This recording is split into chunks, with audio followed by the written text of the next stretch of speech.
আজ ছোট্ট কিন্তু সুন্দর একটা কবিতা বন্ধুরা, শুধু তোমাদের জন্য। কবিতা ভাগাভাগি, কলমে কবি শ্রীজাত।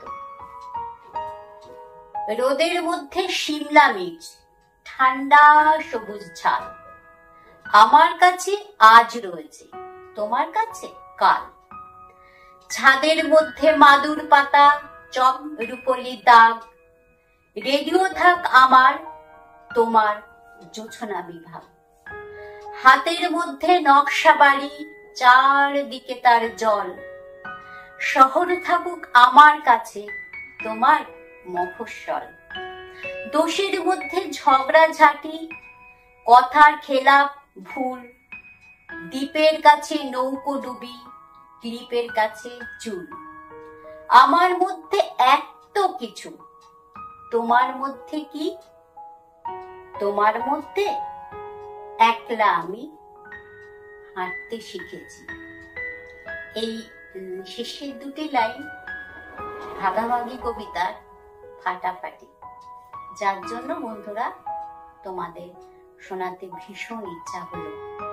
শুনতে থাকো, পরবর্তী ভিডিওতে আবার আসছি মিষ্টি মিষ্টি কবিতা নাটক নিয়ে। আজ এই পর্যন্ত, সবাই ভালো থাকো। আজ কবিতা যেহেতু ছোট, তাই ছোট আর নতুন বন্ধুদের জন্য আমার ছোট্ট টিপ, উচ্চারণ তো ঠিক রাখতেই হবে, আগেই বলেছি। আর এখানে বিশেষ দুটি উচ্চারণ আছে, যেমন জ্যোৎস্না এবং ছাদ।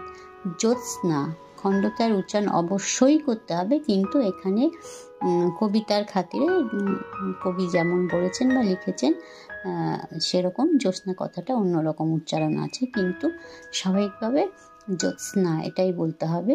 আর ছাদ, ঠিক আছে, ছাদ কথাটা উচ্চারণ করতে গেলে অনেক সময় দয়ের জায়গায় ত এসে যায়, ছাদ, সেটা একটু খেয়াল রাখতে হবে।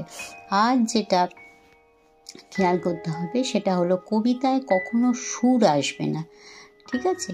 আবেগ অবশ্যই থাকবে যেখানে যেরকম প্রয়োজন, কিন্তু সুর কখনোই নয়, তাহলে গানের সাথে ভুলে যাবে। কেমন? আজ এই পর্যন্তই, ভালো থাকবে সবাই।